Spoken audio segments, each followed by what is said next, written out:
Welcome back to First and Gold. I'm your host, Sam Gold. Before you ask, yes, I was away in Florida. That's why there's no recap episode this week. But don't worry, I'll get into all the nitty-gritty things I need to about these teams in our prediction episode for Week 12 of the 2025 NFL season.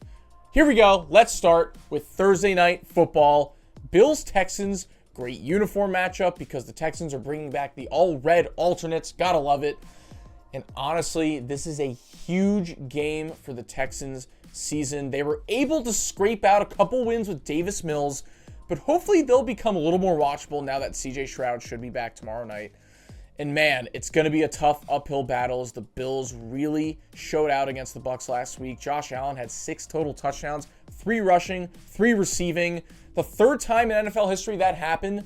And Josh Allen was responsible for one of the other times last year. Shout out. So, listen, coming off of a huge offensive performance, I do think the Bills will struggle a little bit more because the Texans' defense has been the name of the game for them this season. Now, in order for the Texans to expose this Bills team, they need to be on point in the passing game. And Nico Collins is healthy.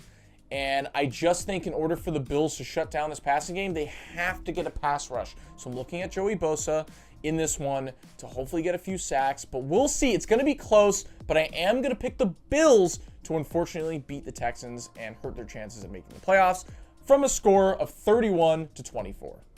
All right, and then we're starting hot in the 1 o'clock window. Colts, Chiefs.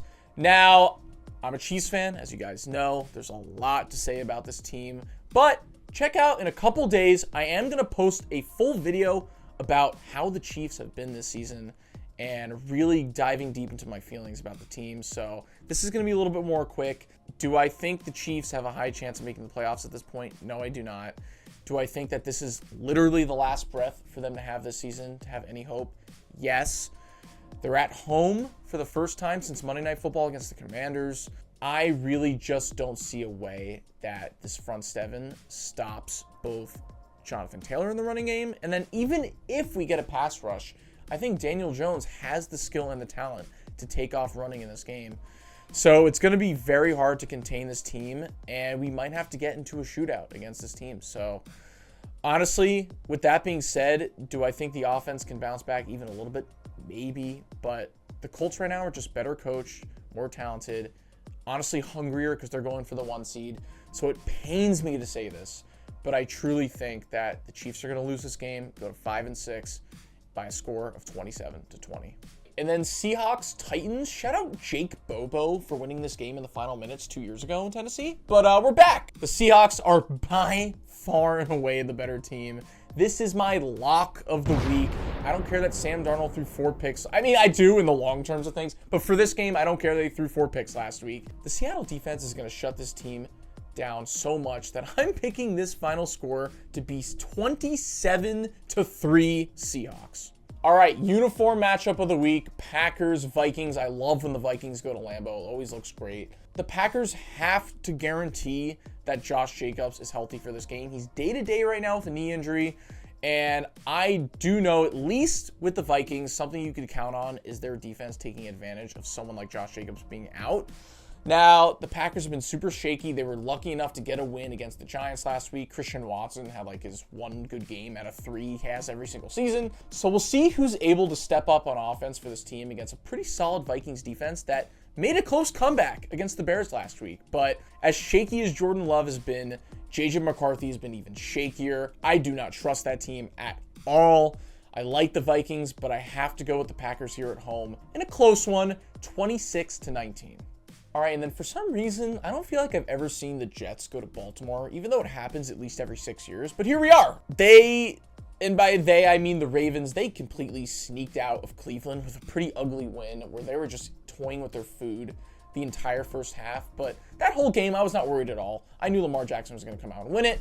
So kind of like in this one, even though the Jets defense does show flashes here and there, I think the Ravens are going to dominate. And even if it's ugly in some parts of the game because maybe they're just not trying as much, even though they really need to because they have to make the playoffs, I am confident that the Ravens are going to win this by 2 scores, 28-13. All right, and then Jameis Winston goes back for another game, this time in Detroit. And honestly, Detroit's defense actually played decently in Philly last week, but they still have their struggles this season. And I do feel like this could be a game where Jameis Winston goes out and has 300 plus yards, maybe multiple touchdowns. But with that being said, the Giants are still so weak on so many different sides of the ball that there is a path for them to win. Jameis can play like that, and then their pass rush, which is very solid, can get to Jared Goff, just like the Eagles did last week. That can shake up the Lions, and this could be an upset alert. But I am going to stick with the Lions because they are out of the playoff race right now, and they desperately need to win this one. They're at home. It's going to be a shootout, but I'm picking the Lions to win this one 34-24. All right, and this would have been great storyline-wise, Steelers-Bears, and I mean this because Aaron Rodgers would have made his return to Chicago, a team that he's tortured his entire tenure as an NFL player. But it does look like he's going to be out for this game as he has a slight break in his wrist from the Bengals game. That sucks. So this opens up a huge opportunity for the Bears at home to hold on to their lead in the division. And just like they have many times this season, they just squeaked by with a win against the Vikings last week. Now, I am going to give them their props. I was hard on them last week. I still do think they have red flags as a team overall, whether it's Caleb's accuracy, whether it's not playing complementary football for the entire 60 minutes, maybe their secondary. But listen, just like the 2024 Chiefs last year, good teams find ways to win at the end of the game. And that has a lot to do with coaching and the confidence that these players have in their team to succeed. So I do think it's going to be similar in this game. Even though Mason Rudolph is playing, I do think it's going to be close because that's the way the Bears have been playing this season. It might be ugly, but listen, the Bears keep winning, and somehow I believe they're going to go to 8-3 on the season with a 21-17 victory. All right, and then a rematch of the Week 1 just disaster for the Bengals last year. Patriots, Bengals in Cincinnati.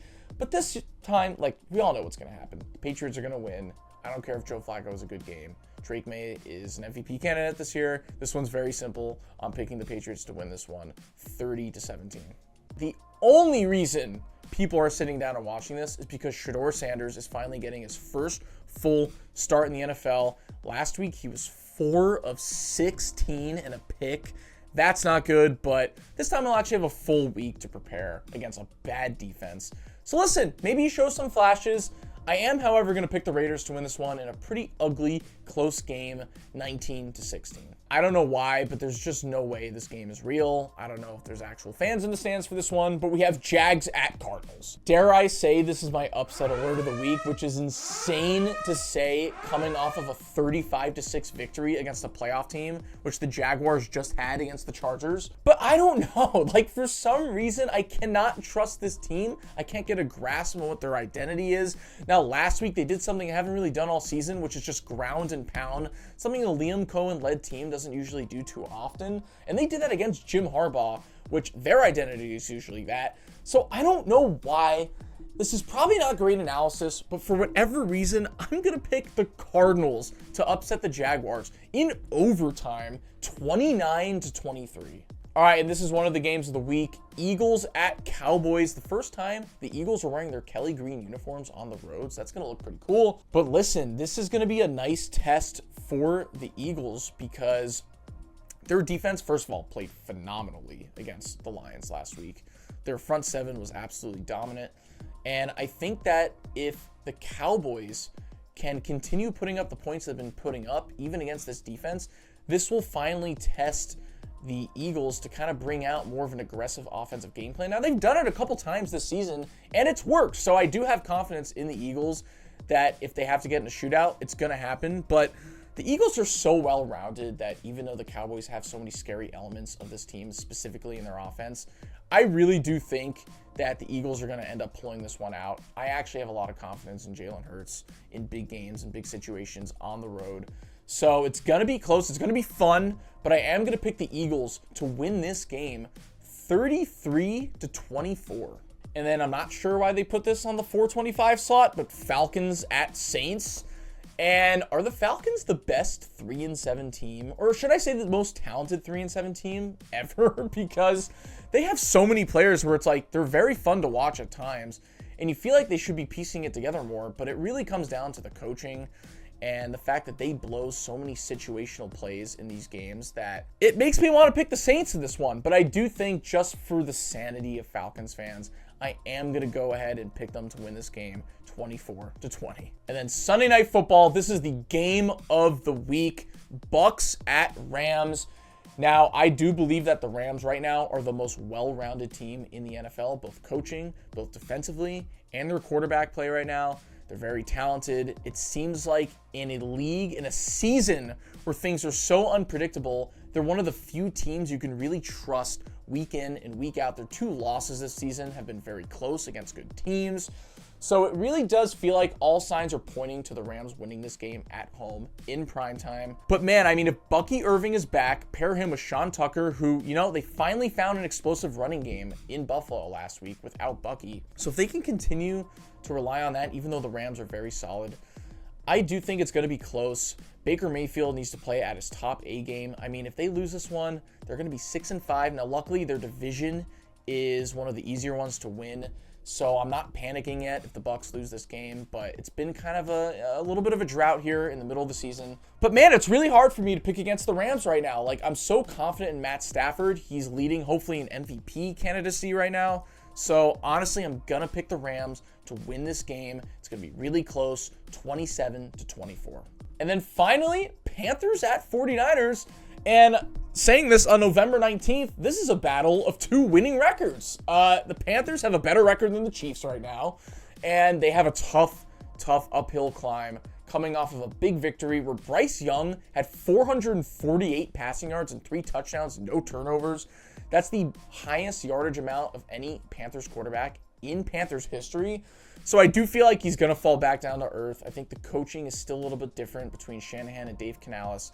I like the Panthers. Maybe they're frisky in this one. But the 49ers are only getting healthier. Brock Purdy's back. He had a great game last week against the Cardinals. They're at home. They're still trying to vie for the division, honestly. Even though I like the Panthers this season, it does feel like they've been yin and yang week after week. And this is another one where they're kind of have a down week. So I am going to pick the 49ers to win this game 32-18. And that's it. Week 12 predictions in the book. It's going to be so much fun. And man, I mean, it's just been a wild season. And if you guys are enjoying this content, don't forget to like and subscribe. Follow us at First and Gold on Instagram and TikTok. I'm your host, Sam Gold. Enjoy the weekend. We'll see you guys for the next video. Goodbye.